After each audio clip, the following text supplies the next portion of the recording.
a grabar la sesión. Nuevamente les cuento. Hola Daisy, bienvenida.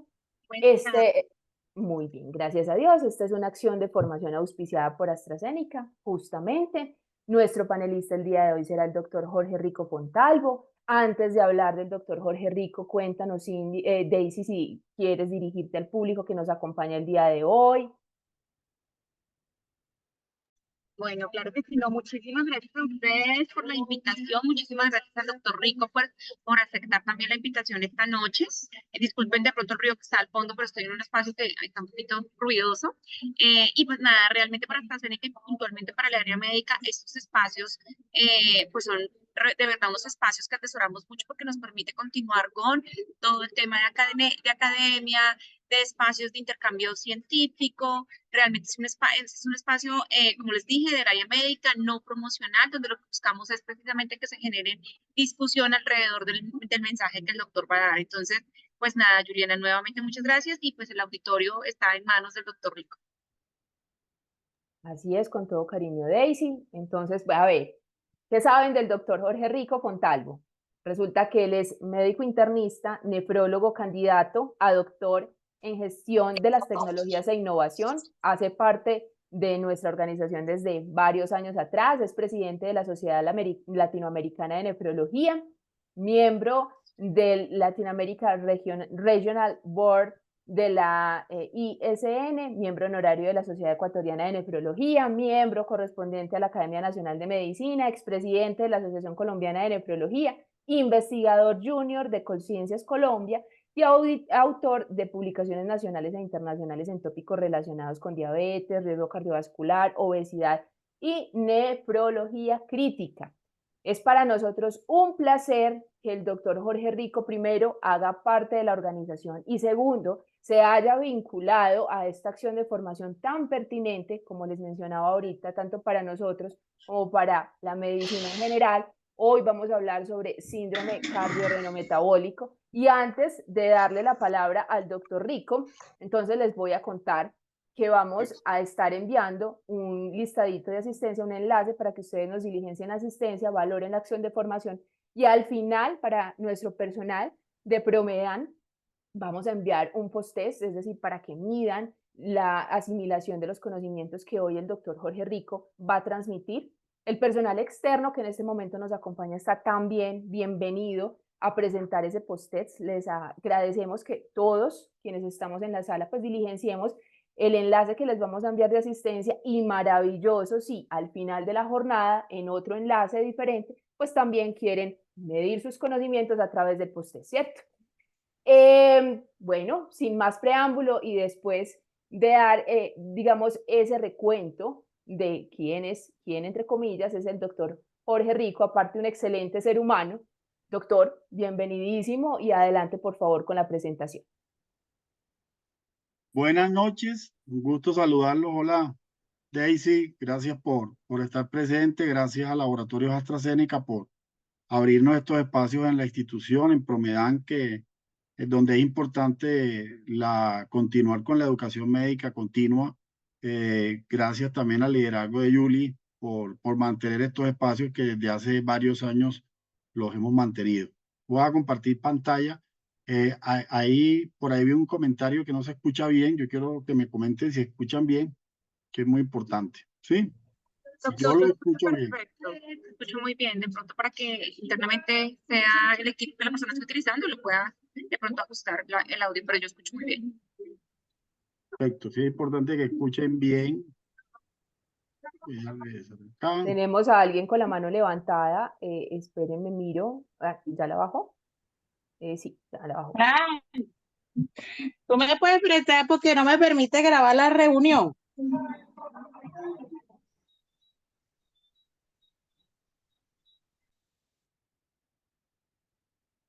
Bueno, ¿sí están viendo bien la pantalla? En Así modo es, presentación, doctor. sí. Bueno, entonces listo, vamos a comenzar. Bueno, yo también le quiero dar las gracias a todo el personal de que está conectado de Promedan. Se hizo un buen trabajo y es bueno en la retoma de estas actividades académicas y también hay personas externas conectadas, hay varios colegas, inclusive los estoy viendo conectados. Ya hay más de 80 personas conectadas, que es muy importante. Entonces, el día de hoy vamos a hablar sobre el síndrome cardiorrenometabólico y pues ya Julie me presentó. Este es mi conflicto de interés. Esta es una presentación hecha, como bien decía Daisy, es una presentación no promocional con el auspicio de AstraZeneca en el contexto de una actividad académica de Promedan, IPS. Yo participo en conferencias con otros laboratorios, los que están ahí, y he hecho parte de Advisory Board también de algunos laboratorios. Entonces, bueno, vamos a comenzar. Cuando uno mira el continuo cardiorrenometabólico, es importante tener en cuenta que esto no es tan nuevo. Uno pensaría que el concepto del síndrome cardiorrenometabólico es nuevo y realmente no es tan nuevo, sino que en los últimos años ha logrado como condensarse a raíz de la participación de varias especialidades y el involucramiento de las especialidades para tratar de llegar a consensos y tratar de redefinir bien la parte del síndrome cardiorrenometabólico. Pero cuando uno mira básicamente las estadísticas, que son fundamentales siempre tenerlas en cuenta, hay que mirar que cuando uno, por ejemplo, mira cuántos pacientes diabéticos o cuál es la prevalencia de la diabetes, vemos que miren que en los Estados Unidos estamos hablando de un 12%, una prevalencia importante. Cuando uno mira que el porcentaje de pacientes diabéticos que tienen falla cardíaca, más o menos estamos en un mismo valor, pero si a esto le sumamos al paciente otras condiciones, por ejemplo, si se le suma al paciente con falla cardíaca diabetes, miren que casi un 60% van a tener enfermedad renal crónica. Y si uno le quita a diabetes y solamente miramos la falla cardíaca, vemos que casi el 40% van a tener enfermedad renal crónica. Por eso en los programas de falla cardíaca siempre los cardiólogos son juiciosos y a los pacientes les hacen creatinina y le hacen tasa de filtrado. Entonces fíjense que el porcentaje es alto, pero si a ese paciente con falla le sumamos la condición de diabetes, ya estamos hablando de que más de la mitad van a tener condición de enfermedad renal crónica, llámese o por disminución de la tasa de filtrado o por la presencia de albuminuria. También es importante ver que la diabetes, sobre todo la tipo 2, es muy frecuente cuando el paciente se diagnostica que tengan compromiso renal. No se olviden de estos datos. Cuando ustedes tienen un paciente diabético tipo 2 recién diagnosticado, 4 de cada 10 pacientes van a tener compromiso renal en el momento del diagnóstico. ¿Eso qué quiere decir?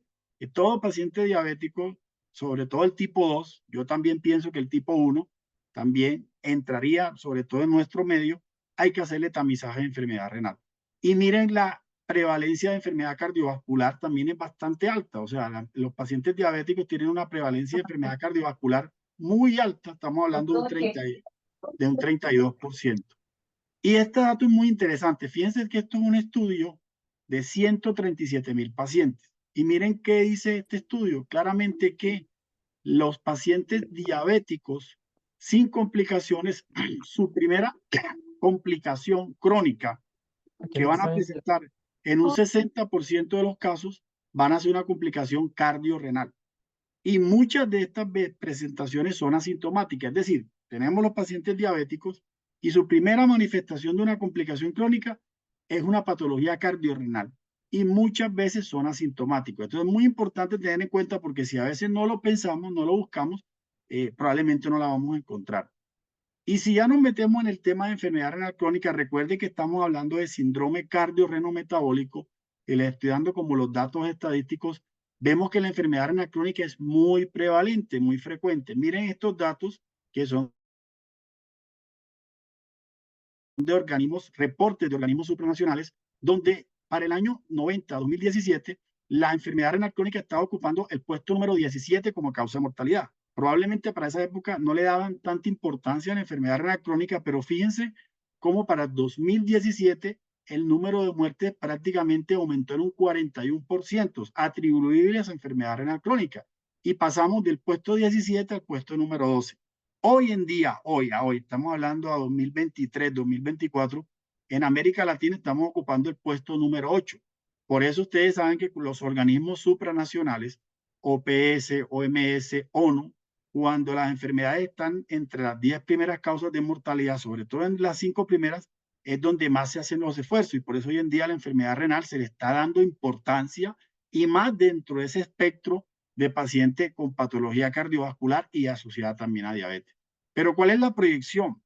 Fíjense que para el 2040 la enfermedad renal crónica va a ocupar la 5ª causa de mortalidad por todas las causas. Como les digo, hoy en día, en los registros que tenemos de la Sociedad Latinoamericana, estamos a nivel, estamos ocupando el puesto 8, número 8 o 9 como causa de mortalidad, pero fíjense que vamos a ocupar dentro de un par de años la 5ª causa de mortalidad por todas las causas. ¿Y por qué les estoy diciendo todo eso? Porque es importante que tengan en cuenta dónde comienza todo. Yo les estoy hablando ya cuando el paciente tiene enfermedad renal, estoy hablando que causa mortalidad, estoy hablando que la enfermedad renal, la falla cardíaca y la diabetes se asocian mucho, que la enfermedad cardiovascular también se asocia mucho, pero ¿dónde comienza todo? O sea, esto tiene que partir de un inicio. ¿Y dónde comienza todo? Y todo comienza, y por eso me encanta esta publicación que la hizo el doctor Dumele, publicada en Circulation, y esta es una publicación reciente, fue de noviembre, y ellos condensan, porque este es un task force hecho por varios colegios de cardiología, y ellos hablan ya del síndrome cardiorrenometabólico. Y fíjense que cuando hablan del síndrome cardiorrenometabólico, comienzan y lo clasifican por estadios. Fíjense que ahí hablan de un estadio 0, de un paciente que no tiene factores de riesgo, que por eso es muy, muy importante esta clasificación. Ya hablan de un estadio 1, que es donde generalmente donde empieza el problema, y que ahorita les voy a comentar dónde comienza, de este síndrome cardiorrenometabólico, posteriormente un estadio 2, y así van pasando hasta que llega un estadio 4. Yo les estaba comentando las estadísticas del estadio 4. Paciente que ya tiene falla cardíaca o preservada reducida, el paciente que tiene ya daño vascular, el paciente que tiene problemas de enfermedad renal, ya inclusive requiriendo diálisis o una enfermedad renal avanzada. Pero todo esto parte de un comienzo. ¿Y dónde comienza esto? Esto comienza en el adipocito.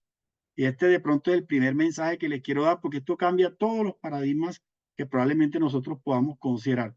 Todo empieza en el adipocito patológico. El adipocito patológico es el adipocito que se va a caracterizar por la producción de citoquinas inflamatorias, de activación neurohormonal inflamatoria, activación o de inflamación y activación de estrés oxidativo. Entonces, el adipocito patológico, que normalmente se ubica a nivel visceral, no es subcutáneo, sino visceral. Ustedes saben que probablemente a veces comienza perihepático, también puede haber peripancreático, puede haber perirrenal, puede haber intraabdominal. Ahí es donde comienza realmente este síndrome. Y este síndrome se caracteriza porque ese adipocito patológico va a producir o va a alterar o va a producir 4 mecanismos importantes. 1, inflamación. No se olviden de eso. 2, aumento del estrés oxidativo. 3, resistencia a la insulina.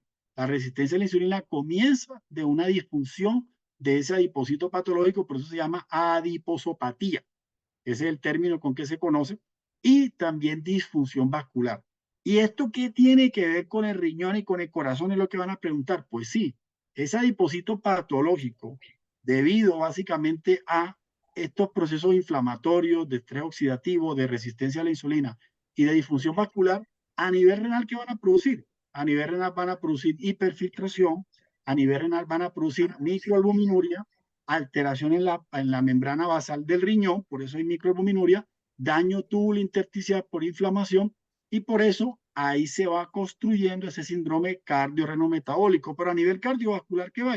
Hay daños en los vasos sanguíneos, hay disfunción endotelial, hay daño a nivel del corazón, y esto va avanzando hasta que el paciente va a tener falla cardíaca o va a tener enfermedad aterosclerótica. Ustedes saben que a nivel cardiovascular hay 2 grandes manifestaciones importantes, la enfermedad aterosclerótica y por otro lado está la falla cardíaca. Y en la falla cardíaca, el principal factor de riesgo es la presencia de albuminuria, que ustedes saben que la albuminuria es un marcador de daño renal, pero ojo, también es un marcador de disfunción endotelial. Entonces, fíjense que esto es un paradigma completamente diferente, aunque ya se estaba hablando de esto. ¿Se acuerdan cuando hablaban del síndrome del síndrome metabólico, la resistencia a la insulina, pero aquí lo que lograron fue reunir todo este compacto de patologías y ya todo este compromiso cardio-reno-metabólico que parte del adipocito, a medida que va avanzando, va a explicar los diferentes estadios del síndrome cardio-reno-metabólico, desde las formas leves hasta las formas severas. Y todo es un continuo, y un continuo que no se les vaya a olvidar. Ojalá que este mensaje les quede muy claro. Genera o es producto de la inflamación. No se olviden, la diabetes es una enfermedad inflamatoria sistémica, la enfermedad renal es una enfermedad inflamatoria sistémica y la enfermedad cardiovascular, aterosclerótica y falla cardíaca son también enfermedades inflamatorias sistémicas, y todas estas se unen muchas veces, por eso hay mucha correlación, y todo esto parte de un continuo cardio-reno-metabólico. Pero si nos vamos hacia la parte renal, aquí yo les comento dos publicaciones donde explicamos todos estos mecanismos inflamatorios a nivel renal, asociándolo al síndrome cardio-reno-metabólico. ¿Qué ha cambiado?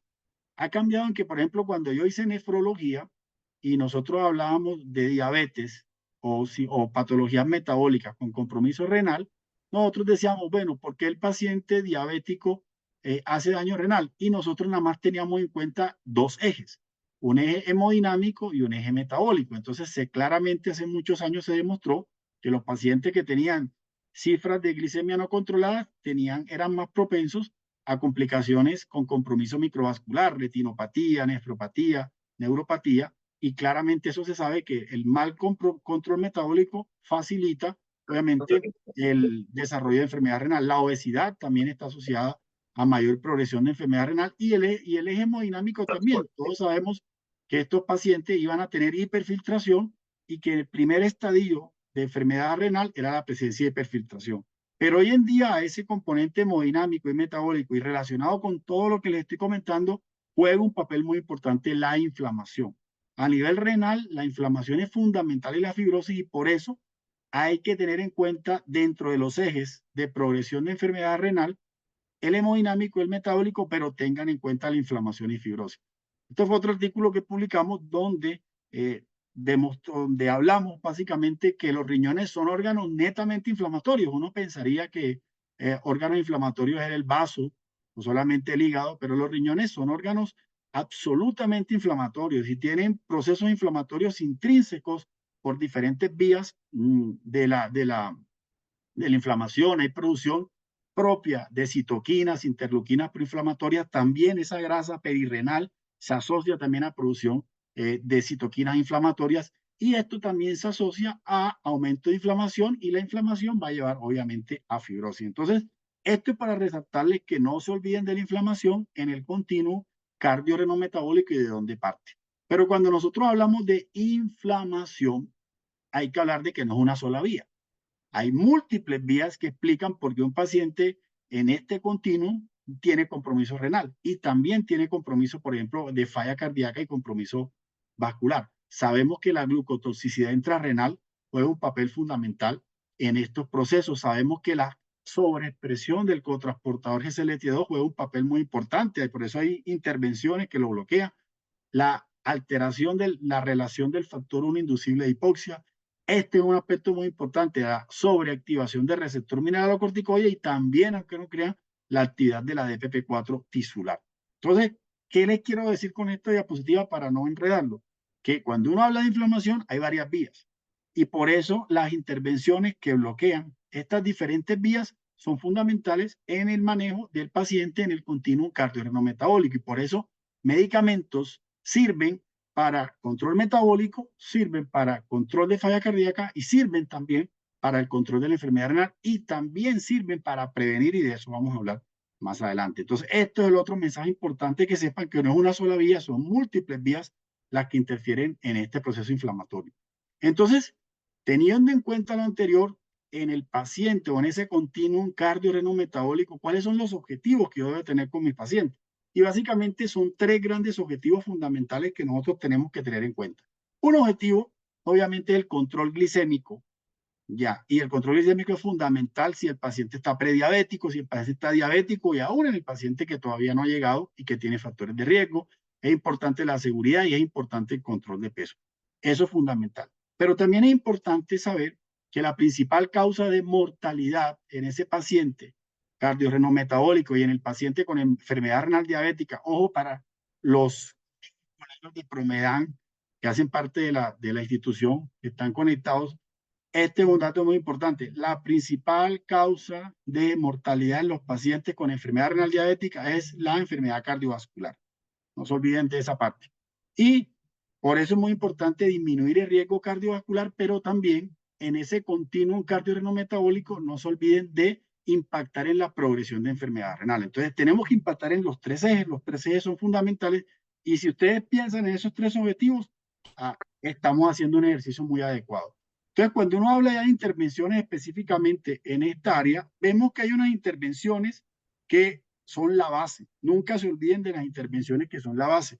Las intervenciones no farmacológicas, que yo sé que hay colegas conectados de atención primaria, son fundamentales y ustedes las hacen muy bien.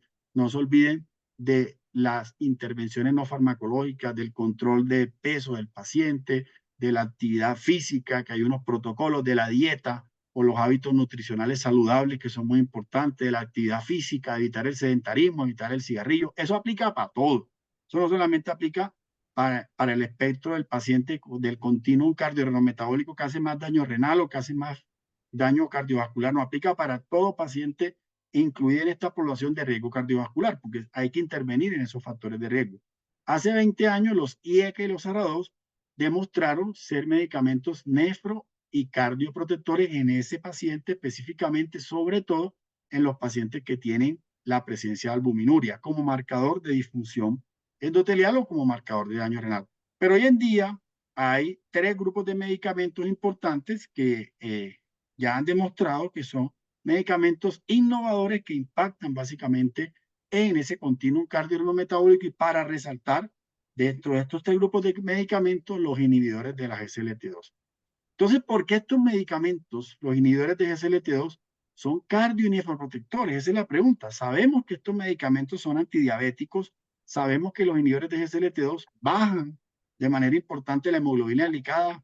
Dentro de los inhibidores de GSLT2, en los estudios que se han hecho, dapaglifosina es la que tiene un poco más de control de hemoglobina glicada en pacientes con función renal normal, más o menos 0.8, 0.9 comparativamente con los otros inhibidores de GSLT2 y mucho más que los inhibidores de EPP4 en cuanto a control metabólico, en cuanto a control glicémico. Pero ¿por qué estos medicamentos, además del control glicémico, tienen efectos cardio y nefroprotectores? Y porque ustedes ven que nosotros utilizamos en el programa de salud renal bastante estos medicamentos. Y es básicamente por varios mecanismos. Recuerden que hay 3 ejes de progresión. Yo les había dicho anteriormente, hay un eje hemodinámico, hay un eje metabólico y hay un eje inflamatorio. Cuando nosotros revisamos los inhibidores de GSLT2, nosotros sabemos que estos medicamentos bloquean ese cotransportador GSLT2 que está en el, como lo pueden ver acá, está en el túbulo contorneado proximal. Entonces, ¿qué hace el medicamento? Bloquea el cotransportador GSLT2 y produce un fenómeno de aumento en la glucosuria y también de manera indirecta, ustedes ven en la gráfica donde dice NH3, el NH3 que ustedes ven acá en la gráfica, ustedes ven que el medicamento ustedes bloquean, aquí lo pueden ver, el NH3. Estos medicamentos también bloquean el NH3. ¿Qué hace el NH3? Interviene en esa reabsorción de sodio. Entonces, estos medicamentos, ¿pueden por favor los micrófonos? Gracias. Estos medicamentos, ¿qué hacen? Producen un efecto glucosúrico y un efecto natriurético. En los pacientes que no tienen enfermedad renal diabética, produce un efecto natriurético y ese sodio, básicamente que llega acá a la mácula densa, cuando hay mucho sodio acá en la mácula densa o mucha glicemia, lo que hace la mácula densa es cerrar la arteriola aferente y por eso disminuye la presión intraglomerular. Entonces, efecto hemodinámico. Los inhibidores de GSLT2 disminuyen la presión intraglomerular y este es un efecto nefroprotector. Pero también tienen un efecto antiinflamatorio que es fundamental. Disminuyen la glucotoxicidad intrarrenal porque disminuyen la reabsorción de glucosa. Entonces disminuyen los radicales libres, disminuyen la inflamación, aumentan o producen vasodilatación intrarrenal, mejoran el oxígeno a nivel intrarrenal, aumentan el factor 1 inducible actúan sobre factor 1 inducible de hipóxisis tibular. Por eso estos pacientes, cuando uno utiliza estos medicamentos, aumenta la producción de eritropoyetina, mejora también las cifras del hematocrito y entonces tienen un efecto antiinflamatorio. Importante, mejoran la autofagia, mejoran la apoptosis, etcétera, etcétera. Y obviamente el efecto metabólico, bajan algo de peso y tienen un control glicémico. Estos son efectos a nivel renal, pero a nivel cardiovascular tienen también efectos importantes en el corazón, también impactan sobre la NH1, mejoran el calcio intracelular, mejoran el remodelamiento cardiovascular y son efectos independientes del bloqueo del cotransportador. En resumen, estos medicamentos, además de bajar la glicemia, tienen efectos nefroprotectores, que son efectos antiinflamatorios, tienen efectos cardioprotectores y hay efectos que son dependientes de bloquear el cotransportador SLT2 y otros que son independientes. Entonces, específicamente, dapaglifosina, ¿qué evidencia tiene en el continuo cardiorrenometabólico? Y esto es lo que les estaba comentando. Cuando uno mira el control de la glicada y compara los 4 inhibidores de GSLT2, miren que dapaglifosina en los estudios que se han hecho es la que tiene un control de la glicada mucho mayor y cualquier punto 1 que uno baje la glicada es fundamental tener en cuenta. Entonces, esto es un paciente que tiene función renal normal. Recuerden que cuando la tasa de filtrado es menos de 45, ya el efecto en el control glicémico se pierde y ya es menor de 0.4. Y recuerden que una intervención efectiva antidiabética por lo menos tiene que reducir en 0.4 la hemoglobina glicada.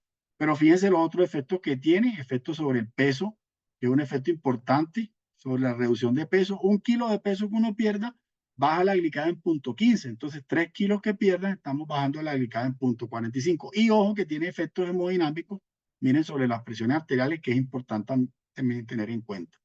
Estos son los estudios pivotales de cardiovasculares de los inhibidores de GSLT2.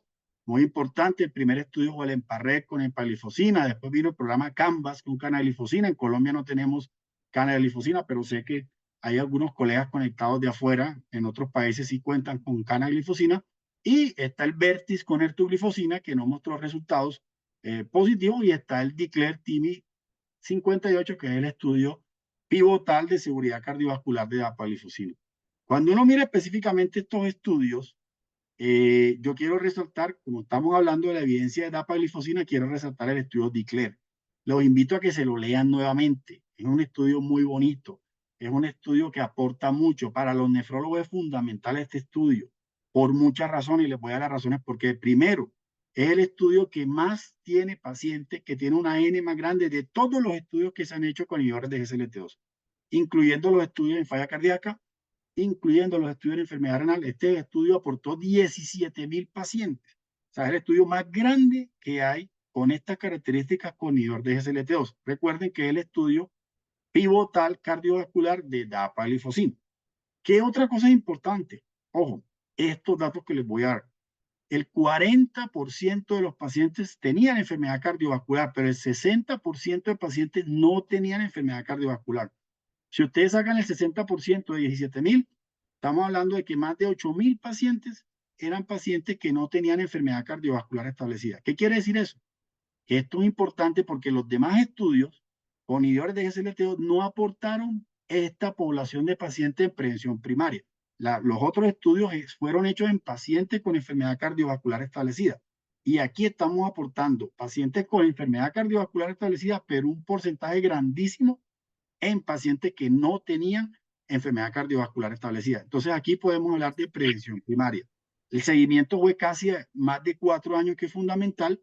Ustedes saben que es un estudio que se comparó DAPA versus placebo más la terapia estándar, y en los objetivos secundarios, lo pueden ver, se evalúa un desenlace renal y un desenlace cardiovascular. Específicamente se evaluó también falla cardíaca.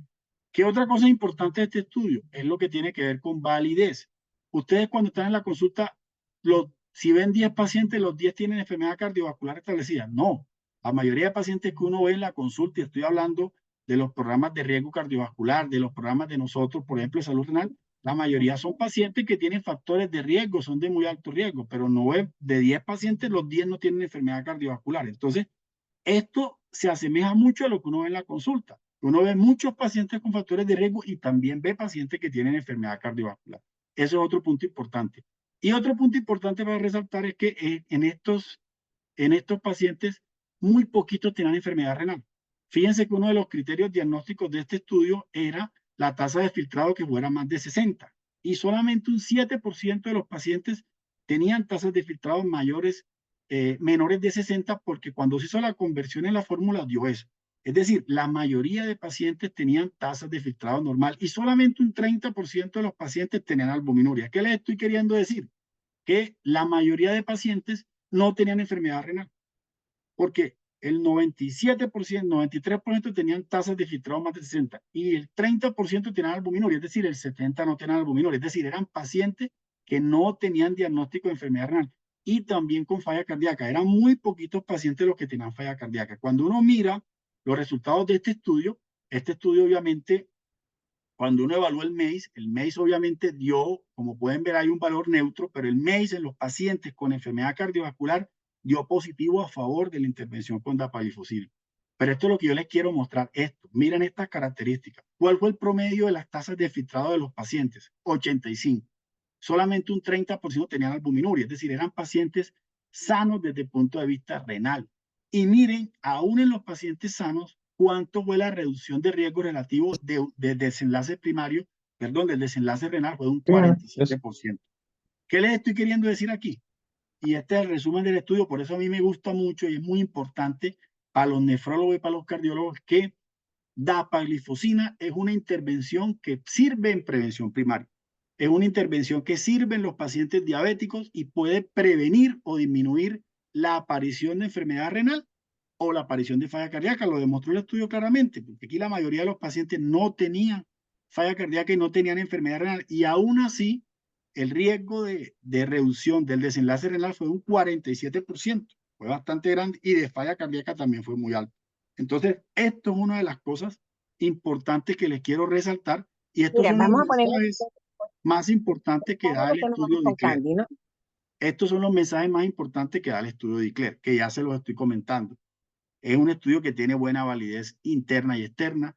Es un estudio con una población de pacientes muy grande. Es un estudio de prevención primaria que demuestra que nosotros podemos hacer prevención primaria en los pacientes diabéticos, sobre todo de prevenir prevención primaria en falla cardíaca y prevención primaria en enfermedad renal. Y fíjense que aquí lo está demostrando. El MACE se reduce y es muy importante porque el estudio demostró en general los inhibidores de SGLT2 disminuyen el MACE, son cardioprotectores, pero el objetivo secundario del estudio fue los resultados en falla cardíaca y en enfermedad renal.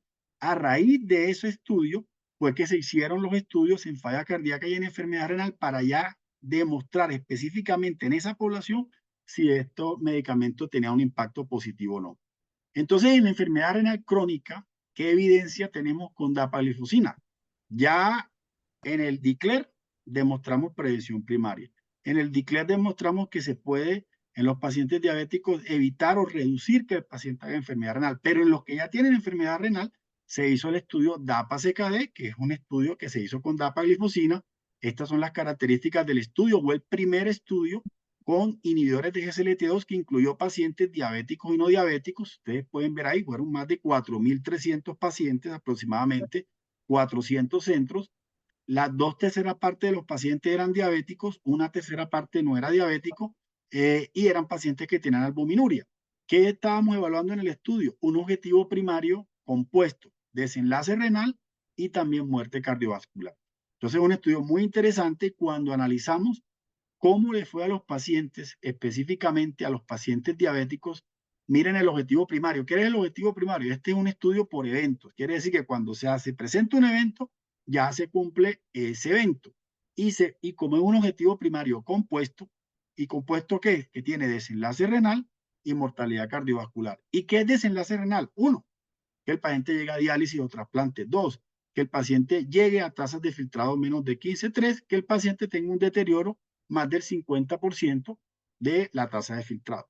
Entonces, si el paciente hace un evento de eso, ya se considera como un evento. Entonces, cuando uno mira qué pasó con los pacientes diabéticos, miren que los eventos, como pueden ver acá, los eventos con dapagliflozina son mucho menores que los eventos con placebo. Y esto nos da básicamente una una reducción de riesgo relativo de un 36%. ¿Qué les estoy queriendo decir eso? Aquí pueden ver los datos, si son estadísticamente significativos, miren que el intervalo de confianza no pasa el 1. ¿Qué quiere decir con eso? Que dapaglifosina en los pacientes con enfermedad renal diabética y albuminuria reduce en un 36% la presencia de un desenlace, o ya sea renal o mortalidad cardiovascular. Eso es lo que quiere decir, y miren que son datos estadísticamente significativos.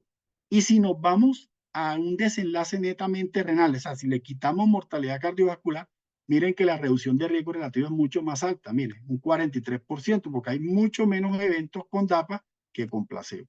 Es decir, que esto demuestra de manera contundente que dapaglifosina es un medicamento nefroprotector. ¿Qué es un medicamento nefroprotector? Es un medicamento que cuando se utiliza disminuye el riesgo de progresión de enfermedad renal.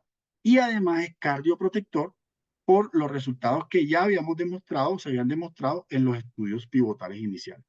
Pero cuando analizamos también en el estudio DAPA-CKD cómo se comportan los pacientes que tenían enfermedad cardiovascular establecida, porque una cosa son los pacientes con enfermedad renal sin enfermedad cardiovascular establecida y otra cosa son los pacientes con enfermedad renal con enfermedad cardiovascular establecida, y ustedes pueden ver ahí que tanto el objetivo primario, como ven acá, como el objetivo secundario, incluyendo falla cardíaca, vemos que la intervención con dapaglifosina también es bastante contundente en los pacientes que tienen enfermedad cardiovascular establecida. Es decir, sirve en prevención primaria, y ya en los que tienen enfermedad renal sirven los pacientes diabéticos y sirven los pacientes diabéticos que tienen enfermedad cardiovascular establecida. Y aquí lo pueden ver más claramente. Fíjense que cuando hay enfermedad cardiovascular, y aquí pueden ver objetivo primario y objetivo secundario, inclusive la reducción de los riesgos es bastante alto. Fíjense que aquí están especificados la reducción de los riesgos relativos, que es bastante alto en todos los grupos poblacionales, específicamente objetivo primario y objetivo secundario, e inclusive mortalidad. Miren abajo, que esto es muy importante, la mortalidad, miren, 30% de reducción de mortalidad, que es fundamental tener en cuenta, porque en efectos prácticos, si yo tengo un paciente diabético con enfermedad renal y que tiene una enfermedad cardiovascular, aterosclerosis, falla cardíaca, yo le pongo la medicación, le estoy disminuyendo en un 30% en general la mortalidad a esos pacientes.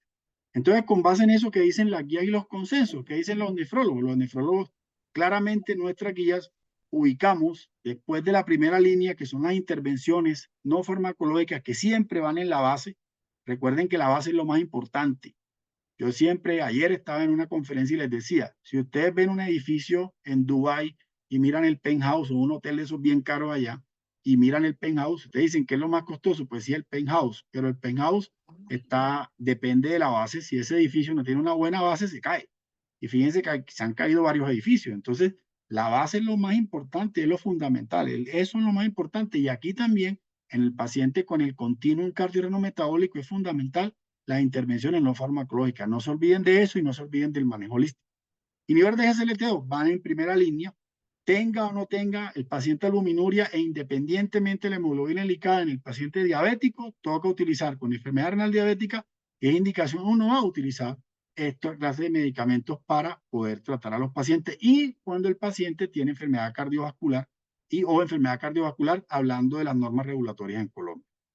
Si nos vamos a falla cardíaca, también se hicieron estudios en falla cardíaca, y aquí para recordarles que la falla cardíaca, dependiendo de la fracción de eyección, tiene unas definiciones. Fíjense que hay unas definiciones que dan los europeos, hay otras definiciones que dan los americanos. Saben que hay una falla cardíaca con fracción de eyección preservada, que ustedes la conocen. Hay una falla cardíaca con fracción de eyección reducida. Está claro que la reducida es menos del 40. Está la mínimamente reducida, que es entre 40 y 50. La preservada, que es cuando es más de 50. Y los europeos, a diferencia de los americanos le agregan una falla cardíaca con mejoría. Es decir, ese paciente que tiene una fracción de eyección baja y que con las intervenciones va mejorando, la que viene con mejoría. Pero en general, uno maneja eso, reducida, preservada y la mínimamente, que es la mitad de las dos. Entonces, también dapaglifosina tiene sus estudios, y un estudio muy importante que se hizo en pacientes con falla cardíaca reducida, eran pacientes que tenían fracción de eyección menor de 40%, del estudio DAPA-HF. El estudio DAPA-HF ustedes ven que incluyó 4.700 pacientes, un estudio que lo que quería evaluar era un objetivo primario compuesto. Eran pacientes, como pueden ver ahí, con falla cardíaca. Un porcentaje eran diabéticos, otro porcentaje sin diabetes. Fíjense que un 55% no tenía diabetes, un 45% sí tenía diabetes. El promedio en general de la fracción de eyección fue de 31%, como pueden ver ahí. Eran pacientes que tenían compromiso renal. Fíjense que aquí van a ver que el promedio, 41% tenían tasas de filtrado bajo. Recuerden esa relación de falla cardíaca, sobre todo la reducida con enfermedad renal. Y el objetivo primario, ojo, era compuesto. ¿Qué estábamos evaluando? Si en estos pacientes que tenían falla cardíaca, la intervención con dapaglifosina 10 miligramos versus la intervención con placebo asociada a la terapia estándar, mejoraba un objetivo primario compuesto. ¿Cuál era el objetivo primario compuesto? O que el paciente presentara muerte cardiovascular o que el paciente presentara empeoramiento de la falla cardíaca. ¿Qué quiere decir eso? Que uno de los dos eventos que presente ya cumple con el objetivo primario compuesto. Entonces, fíjense que cuando uno revisa qué datos nos da el estudio, fíjense que desde muy temprano las curvas se empiezan a abrir. Fíjense que aquí las curvas se empiezan a abrir y hay resultados al día 28.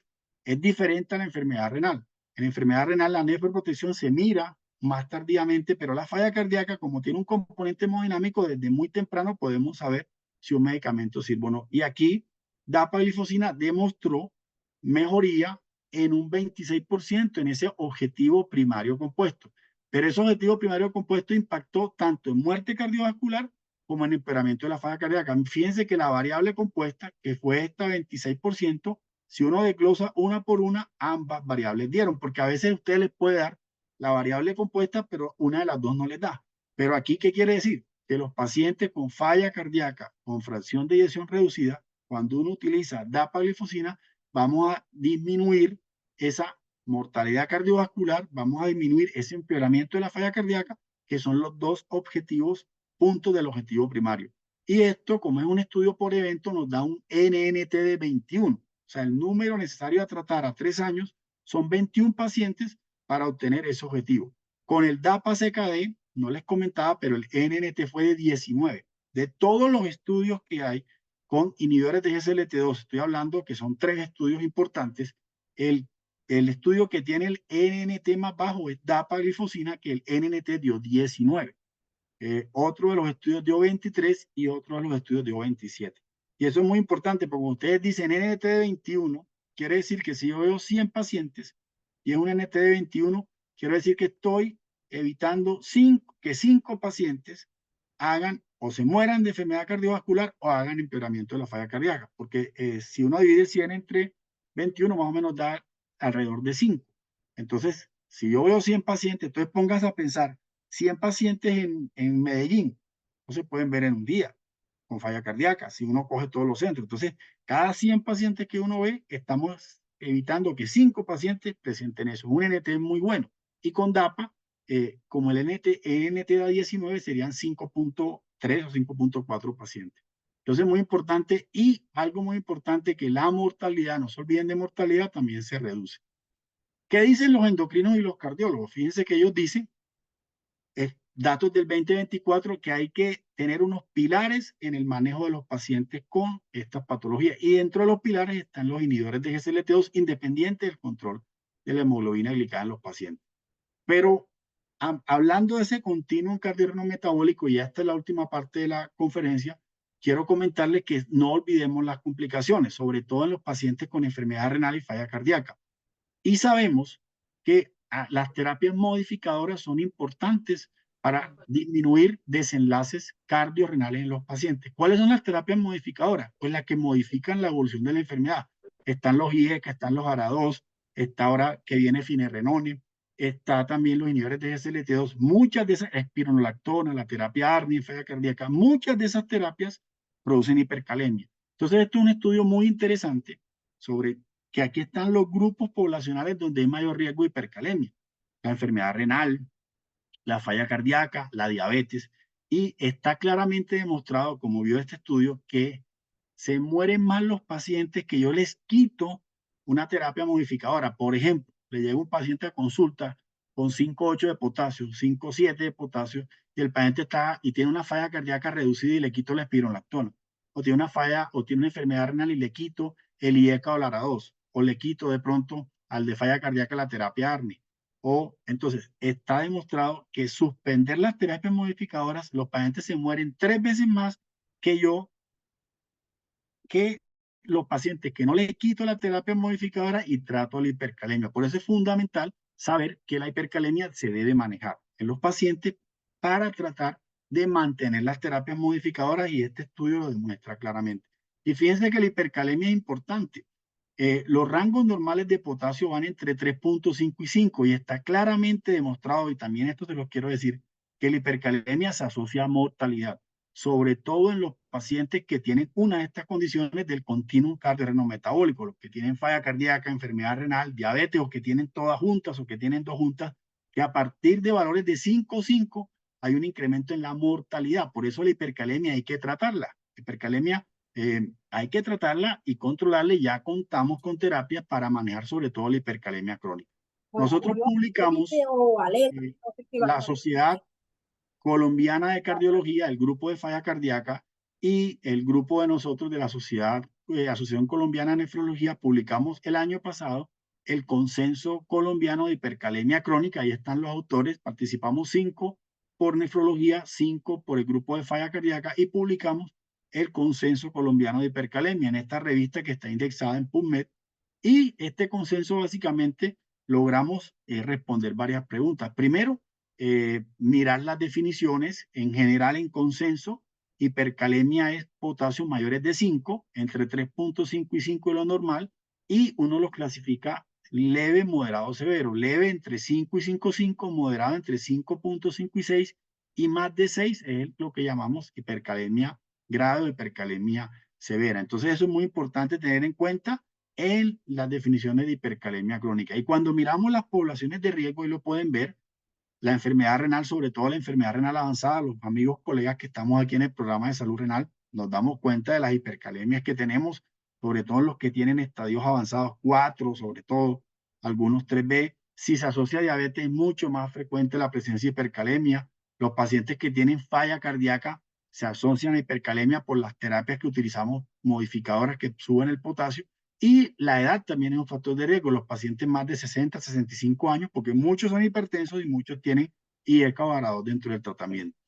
Y para la hipercalemia crónica hoy en día hay tratamiento, antes no había tratamiento, y una de las opciones de tratamiento es el ciclosilicato de sodio y circonio. Los que están conmigo en el programa ya se han dado cuenta que lo hemos utilizado y que hemos tenido una experiencia bastante buena en los pacientes con hipercalemia para no tratar de suspender las terapias modificadoras. Nuestro consenso, que hizo una revisión muy extensa, una de las preguntas es esa: ¿cuál es el tratamiento de la hipercalemia crónica? Y definitivamente el tratamiento de la hipercalemia crónica es no suspender la terapia modificadora en la enfermedad. Probablemente se reduce la dosis, o hay algunas indicaciones de suspenderlo temporalmente. No digo que no. Un paciente que tenga una hipercalemia con cambios eléctricos, o una hipercalemia que tenga una condición que amenace la vida, hay que suspenderle la terapia modificadora mientras se maneja la hipercalemia. Pero muchas hipercalemias que vemos en el consultorio, sobre todo potasio entre 5 y 6, esos pacientes lo ideal es tratar la hipercalemia con todas las medidas que hay, y obviamente seguir con la terapia modificadora de la enfermedad. Cuando uno revisa qué medicamentos hay, y sabemos que están los quelantes de potasio. Los quelantes de potasio están los antiguos, que son los poliestirenos. Ustedes conocen el resin calcio, que es el que tenemos en Colombia. Probablemente en otros países tengan el poliestireno sulfonato de sodio o callaxelate. Nosotros en Colombia tenemos resin calcio, y revisamos la evidencia. Ellos no tienen evidencia para hipercalemia crónica. O sea, eso es algo muy claro. El nivel de evidencia para hipercalemia crónica, que son estos pacientes, los poliestirenos no tienen evidencia, no se deben utilizar, y la evidencia la tiene básicamente son los nuevos quelantes, dentro de ellos el ciclosilicato de sodio y circonio, porque tienen los estudios básicamente que los respaldan. Fíjense que nosotros publicamos este caso. Este es un caso que publicamos nosotros, y fue verdad, fue en una clínica en la ciudad de Medellín, un paciente con resinas que hizo una perforación intestinal. Esta es una de las complicaciones precisamente de la utilización a largo plazo de las resinas de intercambio iónico. Entonces, ojalá pues estos casos aparentemente son infrecuentes, pero cuando uno habla con los diferentes grupos en diferentes ciudades y países, esto lo han presentado también bastante. Entonces nosotros tenemos hoy en día el ciclosilicato de sodio y circonio, que es un quelante. Es un quelante que, como pueden ver ahí, es un quelante que lo que hace es capturar básicamente potasio. Actúa a nivel intestinal, no se reabsorbe, desde el intestino delgado actúa, no se mete con el calcio, no se mete con el magnesio, lo que hace es básicamente capturar, porque es un quelante, capturar básicamente ese potasio y hace un intercambio básicamente por sodio e hidrógeno. Cuando uno revisa los estudios, ciclosilicato de sodio y circonio tiene estudios a 48 horas, tiene estudios a 28 días y tiene estudio al año. En aras de no extender tanta la conferencia para tener tiempo para las explicaciones, yo les comento el estudio al año, que es el que nos interesa, porque esta es la evidencia que hay un estudio clínico aleatorizado en el manejo de la hipercalemia crónica, porque no estamos hablando de la aguda, sino crónica, porque estos pacientes hay que mantenerlos con estos tratamientos, porque si no se les vuelve a subir el potasio. Entonces, este es un estudio que utilizó ciclosilicato de sodio y circonio, siempre en un protocolo de 10 gramos cada 8 horas por 2 a 3 días, y después uno deja una dosis de mantenimiento de 5 a 10 gramos por día, que casi todos los pacientes se van a controlar con eso. Definitivamente los resultados son muy buenos, logra bajar el potasio, desde la primera hora baja el potasio, y lo más importante es que mantiene el control del potasio. Fíjense aquí, para resumirle, fase de corrección, fíjense, casi el 99% de los pacientes se corrigieron hasta 5,5 de potasio. Realmente para mí entre 5 y 5,5 es manejable. Ya además de 5,5 ténganlo en cuenta. Y en la fase de mantenimiento hasta el año también hay un control importante de potasio. Entonces, este era otro mensaje importante en el continuum cardio-renal-metabólico, y van a comentar, pero ¿por qué se comenta? Claro, porque el continuum cardio-renal-metabólico tiene terapias modificadoras de la enfermedad. Muchas de esas terapias, y más ahorita con la llegada de finerenone, van a dar hipercalemia. Pero tenemos opciones para manejar la hipercalemia, porque no, la idea es no suspender la terapia modificadora, a menos de que el paciente tenga una condición inestable, tenga un potasio ya bastante agresivo. Entonces uno lo maneja, lo suspende temporalmente, pero la idea es reiniciar a los pacientes, porque las terapias modificadoras precisamente modifican la evolución de la enfermedad. Entonces ese es el mensaje que les quería dejar. Y obviamente comentarles que las condiciones cardiovasculares, renales y metabólicas están interconectadas. Recuerden que las principales complicaciones en los pacientes diabéticos casi siempre son asintomáticas, son cardiorrenales. Recuerden los 3 objetivos, no se olviden: control metabólico, control de progresión de enfermedad renal y control cardiovascular. Hagan un enfoque de riesgo temprano. Recuerden que ya contamos con intervenciones que pueden prevenir enfermedad renal y falla cardíaca, y obviamente toda la evidencia que les comenté de dapaglifosina en el espectro es bastante amplia en prevención primaria, y en las normas regulatorias colombianas recuerden que está autorizado pacientes con enfermedad renal hasta tasas de filtrado de 25, con diabetes y o enfermedad cardiovascular. Esas vienen siendo las indicaciones, y en falla cardíaca también con fracción de eyección reducida también está indicada la utilización de dapaglifosina. Recuerden que esta frase de Michael Jordan: es importante el trabajo en equipo y es importante mirar al paciente de manera holística. No es el trabajo solamente del médico de atención primaria que es importante, o del nefrólogo, del cardiólogo, del endocrino, sino el trabajo en equipo.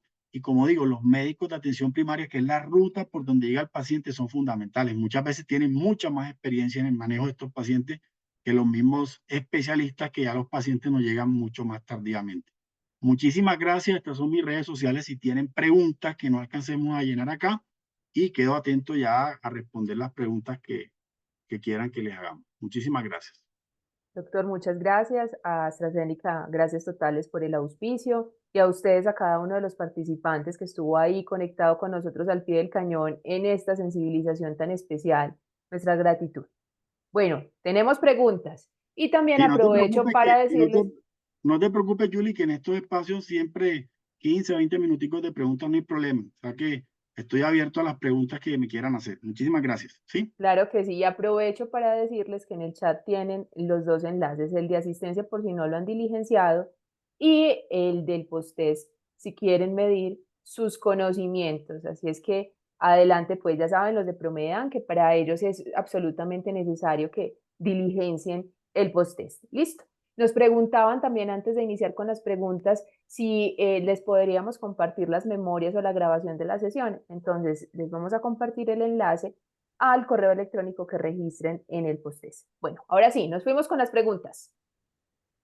¿Hay estudios de SLGT2 en niños con diabetes y enfermedad renal?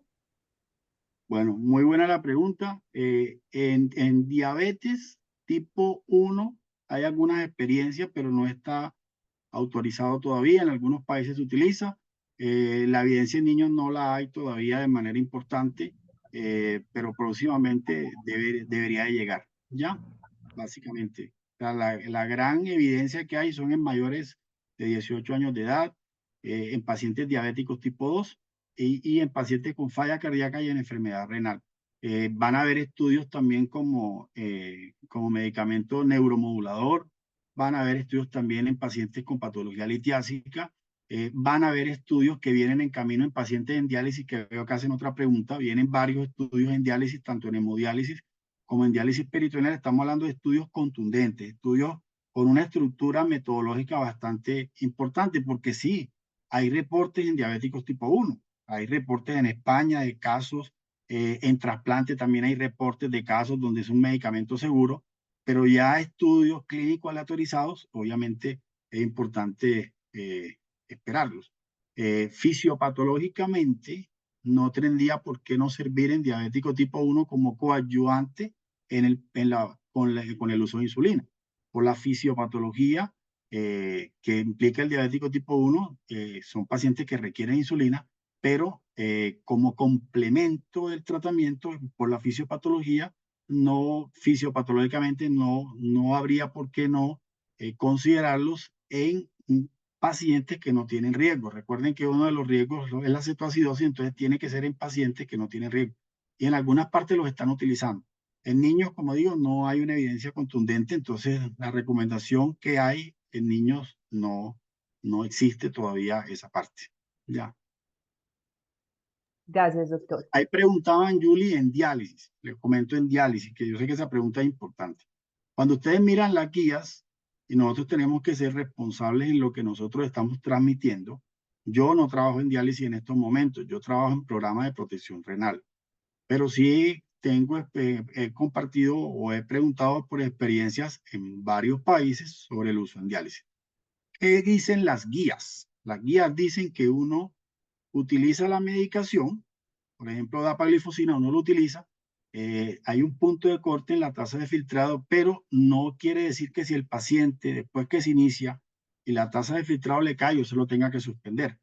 Uno lo puede suspender inclusive hasta la llegada de diálisis o trasplante. Las guías en general dicen que si el paciente llega a diálisis o trasplante hay que suspender la medicación.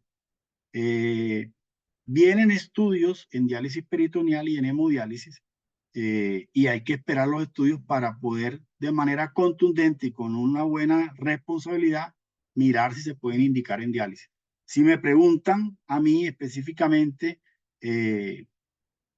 si estos medicamentos pudiesen servir en hemodiálisis o en diálisis peritoneal, yo les diría que sí, porque es la falla cardíaca, sobre todo la preservada, es muy prevalente en los pacientes en diálisis. La principal causa de mortalidad en los pacientes en diálisis es la enfermedad cardiovascular. Y teniendo en cuenta que hay mecanismos independientes del bloqueo del cotransportador GSLT2 a nivel cardíaco, no a nivel renal, en falla cardíaca hay bastante evidencia contundente. DAPA tiene una evidencia contundente en la utilización en pacientes en falla cardíaca. Entonces, ahí la pregunta es, bueno, falla cardíaca, diálisis, causa de mortalidad, hay que mirar qué dicen los estudios. Cuando los estudios salgan, que vienen en camino, ya uno puede decir, ¿lo ponemos o no lo ponemos? Por ahora, las guías que dicen en diálisis no utilizarlo. Pero vuelvo y les digo que fisiopatológicamente también, y por experiencias que tienen algunos grupos, sobre todo cuando hay falla cardíaca asociada, dejan la medicación en pacientes que están en diálisis. Entonces esa parte sí habría que mirarla. Otra cosa importante que tiene también que ver con esta pregunta es, ojo, una cosa es la iniciación, ya lo dije, y otra cosa es el mantenimiento. No lo quiten, lo pueden dejar después que lo inician hasta la llegada de diálisis o trasplante. Y cuando uno mira qué evidencia hay, el único estudio que muestra evidencia es un subanálisis que tiene el estudio DAPA-CKD. Los pacientes de DAPA-CKD, recuerde que el punto de corte fue 25, el Credence fue de 30, DAPA-CKD fue de 25 y el EMPA-Kidney fue de 20. En el DAPA-CKD los pacientes que llegaron a diálisis no se les quitó la medicación. Y hay un subanálisis de ese grupo de pacientes. Y en ese grupo de pacientes, a pesar de que son poquitos, se demostró seguridad, pero es subanálisis. Los subanálisis nos permiten plantear hipótesis. Por eso les digo, esperemos los estudios que hay, que vengan. ¿Sí? ¿Qué otra pregunta? Gracias, doctor. ¿Y SGLT2, combinaciones con otros hipoglicemiantes? Hombre, los inhibidores de SLT2 son medicamentos, son buena gente con todos, ¿cierto, Daisy? Buena gente porque tú los puedes utilizar. No tienen el problema de los DPP4 y los agonistas GLP1 que no los puedes utilizar. Tú sabes que no puedo utilizar DPP4 con GLP1, pero tú puedes utilizar inhibidores de SLT2 con metformina. De hecho, hay una muestra comercial de dapagliflozina con metformina que también está en el mercado y que se utiliza. Entonces, se puede utilizar. Puedes utilizarlo con un DPP4. Puedes utilizarlo con un agonista GLP1, que es una combinación bastante buena, sobre todo en los pacientes de alto riesgo y para mejorar la protección cardiorenal. Cuando venga finerenone, lo puedes utilizar con finerenone. Lo puedes utilizar con IECA VARA2, porque el mecanismo de acción de nefroprotección es diferente. Ambos disminuyen la presión intraglomerular. Para que me entiendan más fácilmente, ¿cómo yo disminuyo la presión intraglomerular? Imagínense un salón que hay un concierto y eso está lleno de gente. ¿Yo cómo hago para que ese salón se llene más? Abro la entrada, ¿cierto? O cierro la salida. ¿Qué hace el IECA y el ARA2 y el inhibidor de SLT2? Lo que hace es que ese salón que esté lleno se llene menos, o sea, disminuye la presión del salón. ¿Cómo hago para que ese salón tenga menos gente? Cierro la entrada, ahí actúa el inhibidor de GSLT2, vasoconstricción de la aferente, o abro la salida, que la gente se salga. ¿Y dónde actúa el IECA-VARA2? En la eferente, vasodilatar eferente. Entonces, actúan diferentes mecanismos, por eso son sinergísticos. Entonces, ambos disminuyen la presión intraglomerular.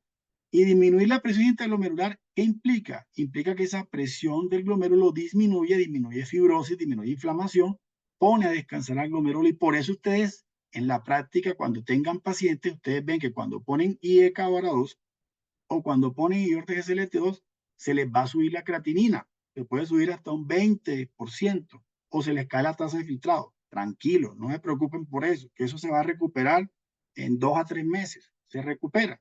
Y eso es un mecanismo de nefroprotección. Inclusive a esos pacientes o a los que se les reduce la albuminuria más rápidamente, les va muy bien. Pero a los que no les pasa eso, también les va bien. O sea, es para que tengan ese concepto claro que hay pacientes que no se les disminuye la presión intraglomerular. ¿Cuáles son? Los que tienen poca reserva renal. Los que ya tienen estadios más avanzados, que tienen poca reserva renal, probablemente no tengan esa caída que sí tienen cuando están en estadios más tempranos. No sé si ahí les aclaré esa pregunta de combinación. O sea, pueden combinarlo, no hay problema. Es un buen socio el medicamento para el continuum cardiorrenometabólico. Súper. Doctor, ¿se sabe algo del uso en paciente que tiene enfermedades autoinmunes? Qué buena pregunta. Bueno, miren, nosotros tenemos una publicación, está en la revista paraguaya de reumatología, que publicamos específicamente dapagliflozina en el contexto de pacientes con nefropatía lúpica. ¿Cuál es la recomendación ahorita?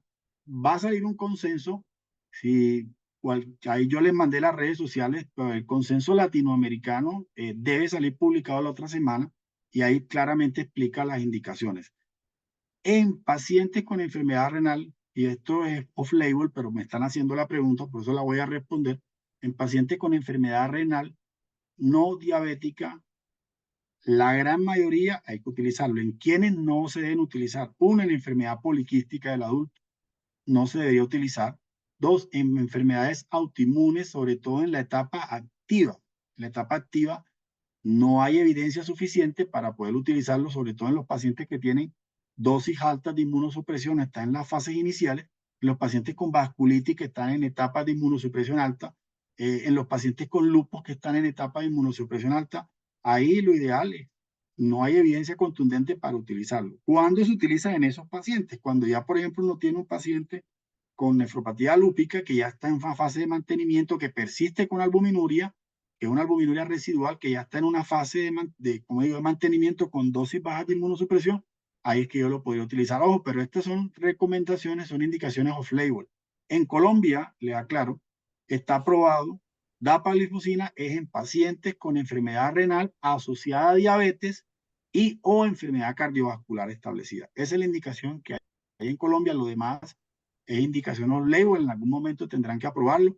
Fuera de Colombia, porque yo sé que hay unos colegas que están en otras partes, Ecuador, que lo tenemos aquí al lado, también tiene indicación como nefroprotección en enfermedad renal no diabética, pero ojo con esas indicaciones, o sea, enfermedad poliquística al adulto no, y en las patologías autoinmunes, lupus, vasculitis, cuando están en esa fase activa, que uno tiene dosis altas de inmunosupresión, no lo pongan, sino cuando ya el paciente ya le baja una inmunosupresión y persiste con riesgo cardiovascular alto o tiene ya enfermedad cardiovascular establecida o el paciente tiene la presencia de albuminuria. Ahí sí utilícenlo y yo creo que ahí la indicación sería importante, ya, como cardio y nefroprotector, ya. Doctor, pregunta de nuestro médico Gustavo Castro.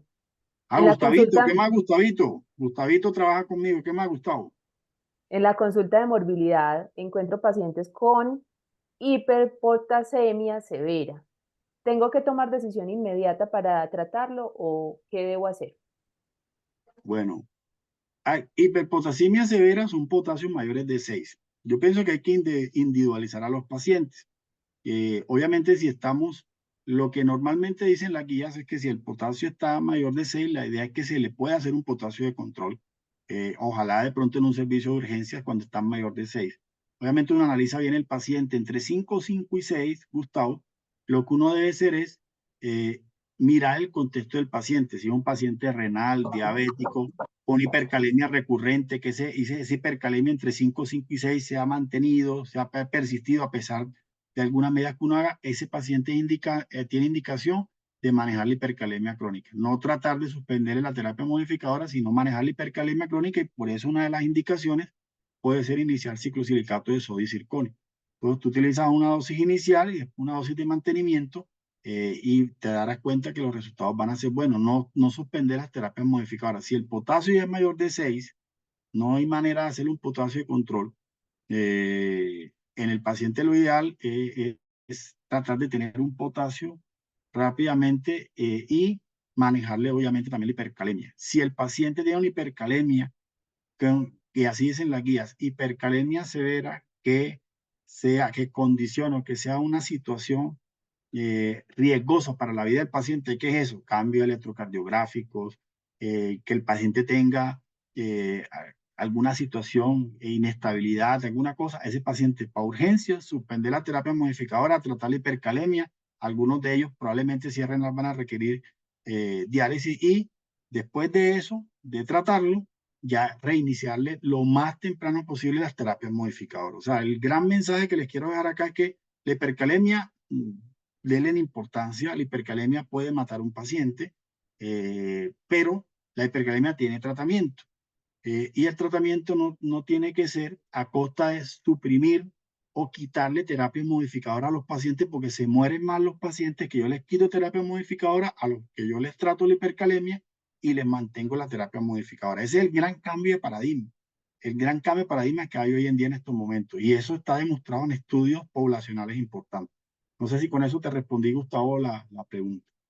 Probablemente para uno como nefrólogo, puede, como está más familiarizado con la hipercalemia, yo probablemente con 6,1 de potasio le empiezo su terapia antihipercalemiante o quelante, pero el mensaje que yo les tengo que dar a ustedes, sobre todo a los médicos de atención primaria, ojo con esos potasios mayores de 6. Si no le pueden hacer un control, mándenlo por urgencias que le hagan un control de potasio. Y si el potasio persiste alto, revisen que no sea una pseudohipercalemia, que le hagan eso sin torniquete, que hagan todas las medidas y si el potasio está alto hay que tratarlo. Suspender temporalmente las terapias modificadoras y reiniciárselas tempranamente. Pero no se vayan a quedar tranquilos con potasios altos. Ese es el mensaje importante que les quiero también dejar. Doctor, pregunta de otra de sus compañeras, de Jessica, de la doctora Jessica Gutiérrez. Se puede usar sin problema los ISGLT2 y los diuréticos. Muy buena pregunta, doctora, muy buena pregunta. Los inhibidores de GSLT2, ojo con el mensaje que le estoy dando, no son diuréticos. ¿Ya? Son medicamentos que transitoriamente aumentan el volumen urinario, pero desde el punto de vista del mecanismo de acción no son medicamentos diuréticos, no se pueden considerar como diuréticos. Sin embargo, como aumentan el volumen urinario, es muy importante y tener precauciones con los pacientes que vienen recibiendo diuréticos. En pacientes que tienen factores de riesgo. Me explico. Hay muchos pacientes que están tomando diuréticos y uno de pronto les empieza el inhibidor de GSLT2 y de pronto el paciente se descompensa específicamente con el estado volémico. Probablemente ese paciente no tiene indicación de diurético. Entonces, lo primero que yo te recomiendo cuando vayas a utilizar es mirar si el paciente tiene diurético, mirar los grupos poblacionales de riesgo, sobre todo los ancianos frágiles, mirar el estado volémico del paciente y mirar si realmente tiene indicación de diurético. Nosotros vemos muchos pacientes en la consulta que están tomando furosemida y no sabemos por qué. Pacientes que tienen función renal casi normal, tasas de filtrado de 50, que están tomando furosemida y uno sabe, pero ¿por qué toma furosemida? Furosemida no tendría indicación ahí. Diferente que tenga una falla cardíaca, fracción de eyección reducida, que ha tenido estados hipervolémicos, listo. Entonces, primero, evalúen el estado volémico. Segundo, evalúen si realmente está tomando diurético, por qué lo está tomando. Y tercero, lo pueden utilizar. Y el paciente está estable, tiene un estado volémico adecuado, está tomando, por ejemplo, hidroclorotiazida, tiene buena presión, le pueden poner inhibidor de GSLT2 sin problema. Y el paciente darle recomendaciones de que mantengan una buena hidratación. Pero en los pacientes, en los otros pacientes que están tomando diuréticos, que de pronto ven que no tienen una indicación clara, pues quítenlo si no tienen indicación clara y le pueden dar el medicamento. Entonces, en resumen, el diurético y el inhibidor de GSLT2 se pueden utilizar. Hay que tener, son unas recomendaciones como unos tips que yo les estoy dando. Y probablemente ese que se descompense es que era seguramente un paciente que no necesitaba diurético. Probablemente. Y van a haber muchos pacientes. O sea, a veces utilizar el inhibidor de GSLT2 puede desenmascarar una condición clínica de un uso de un diurético que no estaba indicado. Eso les puede servir también para eso. En el consenso que vamos a publicar nosotros está claramente el algoritmo con la utilización con el uso de diuréticos y ahí están básicamente lo que les estoy comentando como recomendación. No sé si con eso te respondí también la pregunta para ti, para que te haya quedado claro. Doctor, ¿hasta qué tasa de filtración se puede utilizar en diabetes, falla cardíaca y enfermedad renal crónica? ¿Hasta qué tasa de filtrado? Miren, las guías mundiales dicen que hasta 20 para iniciación, ¿ya? Hasta 20 para iniciación dicen las guías mundiales con niveles de GSLT2 en general. Las guías que vamos a sacar nosotros también dicen hasta 20. CADIGO 2022, CADIGO 2024, las guías de nosotros y todas las guías, más guías que se han publicado. En Colombia está aprobado dapaglifosina, el que tiene la aprobación en enfermedad renal hasta 25 de tasa de filtrado. Realmente que tienen falla cardíaca, si uno se puede bajar un poco más, hasta 20 de tasa de filtrado, pero en falla cardíaca reducida. Y la indicación en Colombia, vuelve la claro, pacientes con enfermedad renal asociada a la diabetes y o enfermedad cardiovascular. Entonces, si yo tengo un paciente renal que tiene aterosclerosis, si yo tengo un paciente renal que tiene una falla cardíaca, tengo un paciente renal que tiene enfermedad vascular periférica o que ha tenido un AIT, es un paciente que tiene una enfermedad cardiovascular establecida. Ese paciente no tiene que ser diabético porque tiene una enfermedad cardiovascular establecida y si tiene enfermedad renal, puedo perfectamente utilizar la paglifosina en su manejo. Y si es diabético, a todos. Antes diabético con enfermedad renal, y es recomendación 1A, debe tener en su manejo esta medicación. 1A. ¿Qué quiere decir 1A? Que el nivel de evidencia es el máximo y el grado de recomendación es máximo. Si uno no lo utiliza, está actuando mal desde el punto de vista médico. Hagan este ejercicio que yo siempre les digo. Antes, Daisy está de testigo que yo se lo he dicho a ella, que es muy importante esto. Antes nos preguntábamos, y es para todos este ejercicio, háganlo para que vean que cambian el chip enseguida. ¿A quién le pongo, por ejemplo, dapaglifosina? Miren que el ejercicio es diferente. tengo a mi paciente al frente y digo, ¿a quién le pongo Julie dapagliflozina? Entonces empiezas una checklist, pic, pic, pic, y siempre cuando uno hace checklist termina no poniéndolo. De 10 pacientes, 9 no le pone porque alguna cosa le encuentra. No, que es que este está muy viejito, no, que es que este tiene, no sé, está como, no sé, y este tiene, no sé, y este hizo una infección genital, y este hizo una infección urinaria, papá, y no se lo pongo. No. La idea ahorita es que se pregunten es a quién no le pongo. Mire que es diferente. Si yo me pregunto a quién no le pongo es porque ya en el chip sé que yo, el paciente con enfermedad renal diabética, tengo que ponerle inhibidor de GSLT2. Ya, entonces a quién no le pongo es diferente. ¿A quién no le pongo? Listo. Entonces llega el paciente, ya el checklist es mucho más fácil porque yo sé que se lo debo poner prácticamente a todos o a casi todos los pacientes. Entonces fíjense que la pregunta es diferente. Hagan el ejercicio para que vean que van a encontrar resultados diferentes. ¿Ya? Bueno, Por les ahí una pregunta agradecemos con GLP-1. ¿Ah? exactamente mucho del doctor Edgar Delgado. De hecho, tiene dos preguntas al personal de Promedan, pues que quiera seguir vinculado con nosotros y que lo pueda hacer, bienvenidísimos, porque pues sabemos que aprovechar al doctor Jorge Rico en este tipo de situaciones es una oportunidad maravillosa. Las personas que definitivamente pues no puedan seguir permaneciendo en la sala Zoom, un gracias totales por el apoyo, por la participación tan activa. Listo, entonces vamos a seguir con las rondas de preguntas, con las preguntas que en este momento tenemos en el chat. El doctor Edgar Delgado entonces tiene dos preguntas respecto, doctor, al tema, ¿cierto?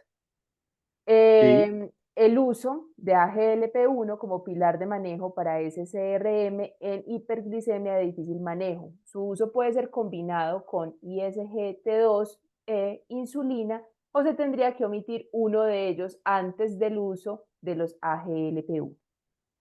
Muchas gracias, doctor Edgar, por su pregunta. Cuando estamos hablando de estos pacientes, yo creo que es importante tener en cuenta las terapias que te brinden no solamente control metabólico, sino que te brinden también protección cardiorrenal. Y es claro que algunos agonistas GLP-1 te brindan protección cardiorrenal, además de un excelente control metabólico y un excelente control de peso. Entonces, específicamente en enfermedad, específicamente en ese síndrome cardiorreno-metabólico, donde prima la enfermedad aterosclerótica, ya es un paciente que debe tener inhibidor de GSLT2 más agonista GLP-1.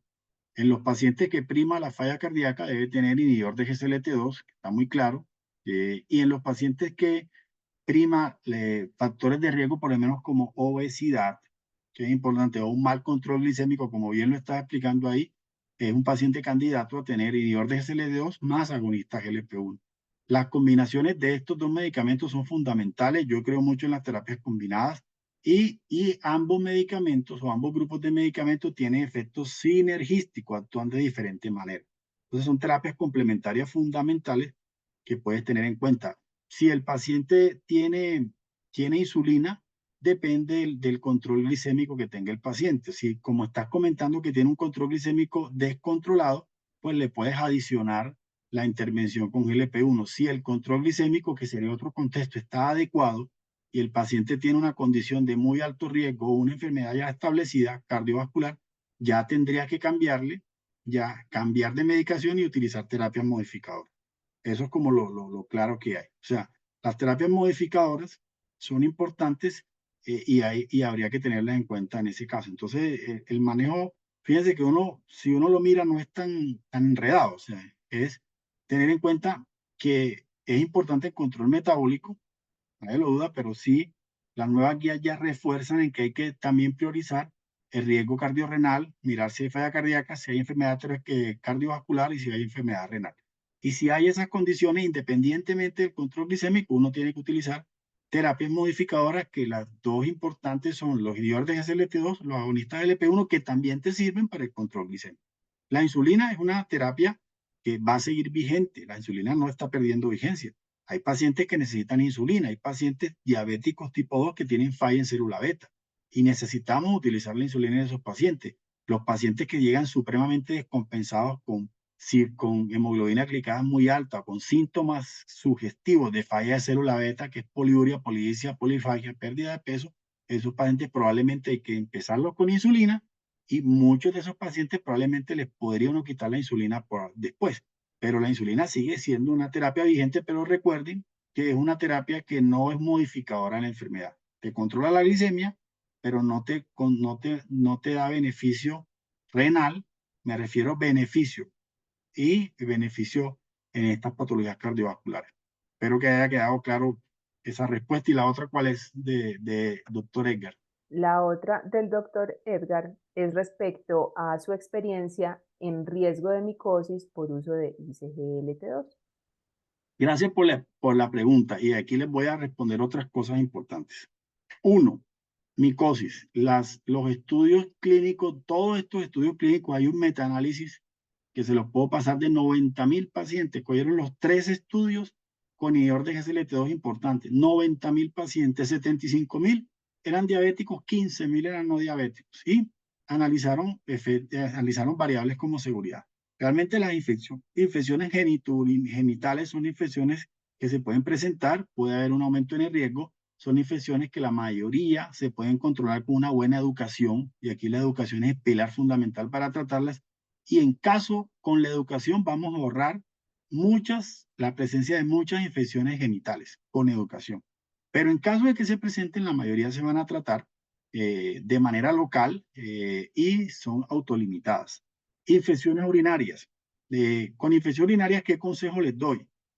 Cuando tengan pacientes con muchas infecciones urinarias, obviamente hay que suspenderle temporalmente la medicación, pero ojo, siempre a los pacientes, lo digo por experiencia, aquí está Armando y está Gustavo, y también los médicos de apoyo de Santa María, siempre a esos pacientes con infecciones urinarias a repetición, búsquenle alguna causa, es que una vez no se las busca, a veces el inhibidor de GSLT2 cuando se le da, desenmascara una patología de base que tenía el paciente. Entonces, ejemplo, a veces uno diagnostica hiperplasia prostática es porque utiliza el inhibidor de GSLT2, pero de pronto no ha hecho el ejercicio previo de indagar si el paciente tiene sintomatología. Entonces, llega el paciente, le da uno eso, empieza con los LUTS, hace una infección urinaria, eso fue por el inhibidor de GSLT2, DAPA, EMPA o el que quieran, porque aquí es indistinto, y resulta que le encuentra una hiperplasia prostática. Ese paciente, suspéndale temporalmente el medicamento, opérenlo si hay que operarlo, y después que le corrigen la causa anatómica, reinicien la medicación. Lo mismo con las mujeres, hipoestrogenismo vaginal. Eso es una causa, corrijan esa causa también. Las pacientes de pronto que han tenido múltiples embarazos también, cistoceles o alguna anormalidad anatómica, corríjanla. Muchas veces corrigiendo esas anormalidades anatómicas, ya la paciente o el paciente no va a tener más infección urinaria. Entonces a veces el inhibidor de GSLT2 desenmascara esa situación que previamente tenía el paciente. Lo que les quiero dar a entender aquí es que no evitemos o no le quitemos las bondades de un medicamento que muy pocos lo tienen, cardio y nefroprotectoras, por alguna situación que probablemente la podamos corregir. Entonces siempre hay que evaluar eso, siempre hay que evaluar eso. Entonces muchas veces nosotros en infección urinaria somos muy radicales y nos quiten, no, perfecto. Hagan la suspensión, busquen la causa y te van a dar cuenta de lo que les estoy diciendo, que van a encontrar muchas causas anatómicas, corríjanlas y después lo empiezan y no va a pasar nada. No va a pasar nada. Que eso es muy importante tenerlo en cuenta. Entonces, eso son fracturas, cero. O sea, eso ya se demostró, por lo menos con dapalifosina, con empalifosina, no, el riesgo de fracturas que se encontró por allá en unos datos del estudio con canaglifosina, eso después se demostró que no, y realmente no hay como ese aumento en la incidencia de fracturas. Muchos de esos pacientes lo que hicieron fue hipoglicemia porque estaban con otros medicamentos, se cayeron y por eso de pronto las fracturas aumentaron. Entonces, son medicamentos muy seguros, realmente son medicamentos muy seguros, sí es importante tener en cuenta el estado de hidratación en los pacientes, que estén bien hidratados, pero son medicamentos realmente muy seguros. El riesgo de hipoglicemia prácticamente no lo hay, son Riesgo de hipoglicemia lo pueden tener si tienen insulina o si tienen glucón o glicemia asociada, pero por el medicamento como tal, no hay riesgo de hipoglicemia. Entonces, realmente son medicamentos muy seguros que tienen mucha glucosuria. Sí, claro, no se asuste por la glucosuria. Son medicamentos que producen glucosuria. Y ese es uno de los efectos de pérdida de calorías, inclusive por ahí los pacientes van a perder peso. Entonces, no se asusten tampoco por la glucosuria. Sí les recomiendo una buena educación para todo eso. Ya. Doctor, ¿se conoce cuál es la incidencia de las infecciones urinarias? No, es muy baja. Los estudios muestran que son incidencias muy bajas en los principales estudios. O sea, a ver, no es que, lo que les quiero decir es que hay un aumento en la frecuencia de infecciones geniturinarias, pero no es que sea algo, en algunos estudios, inclusive con infección urinaria, son datos estadísticamente significativos. Infecciones urinarias.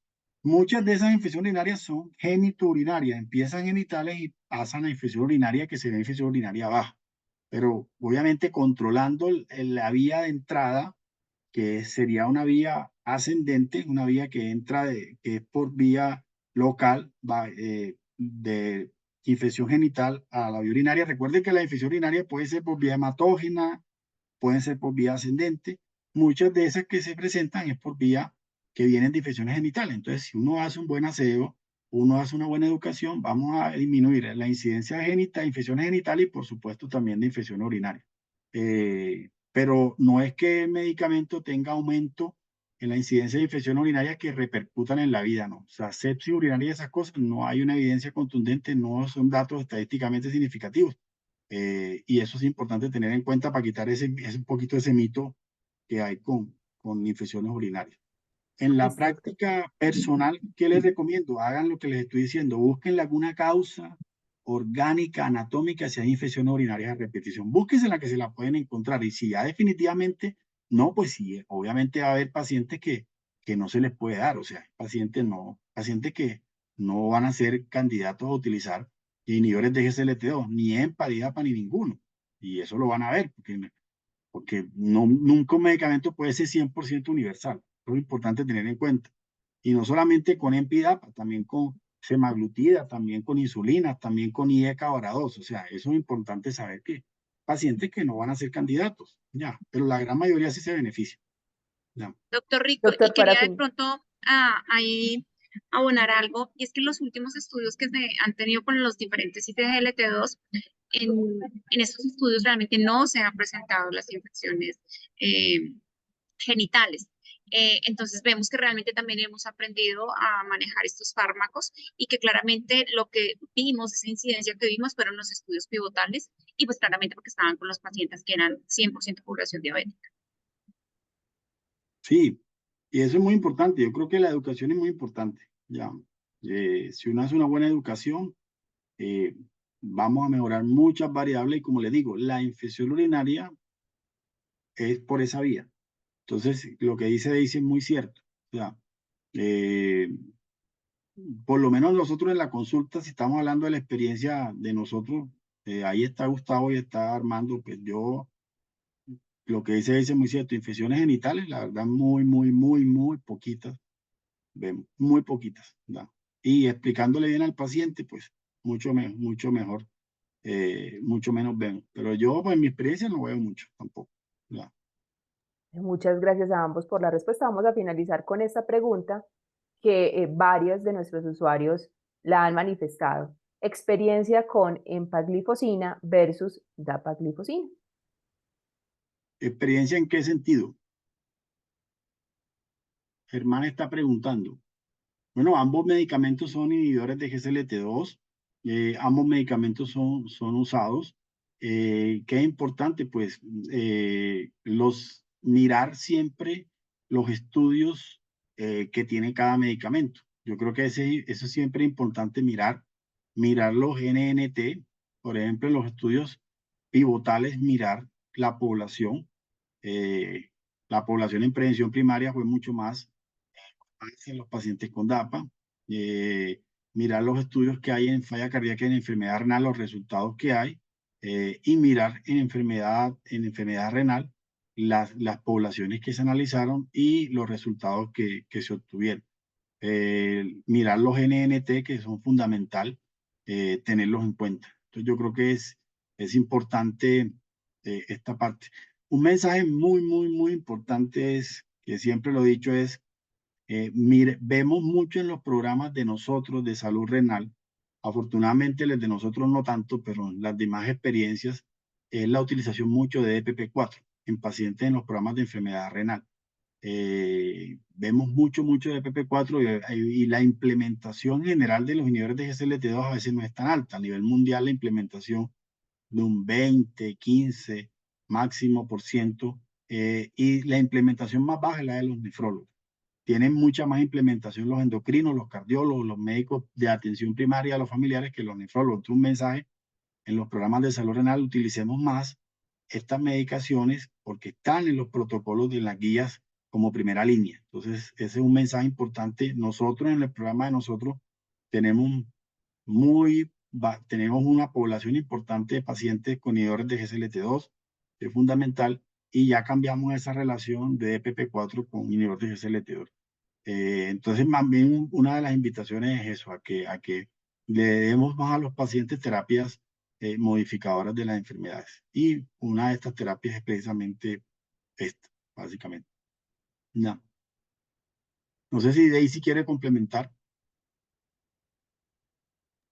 Todo con respecto a lo que el doctor mencionó, pues también debe ser terapias individualizadas y muy puntualmente, pues de acuerdo a lo que las indicaciones que tenemos en el país. Y pues la pregunta era, papi, va más dirigida a la experiencia de una o la otra, pero pues eso ya es definición y criterio médico de acuerdo a la necesidad puntual que tenga el paciente. Exactamente. Y es importante lo que dice Daisy. Ojo, las normas regulatorias.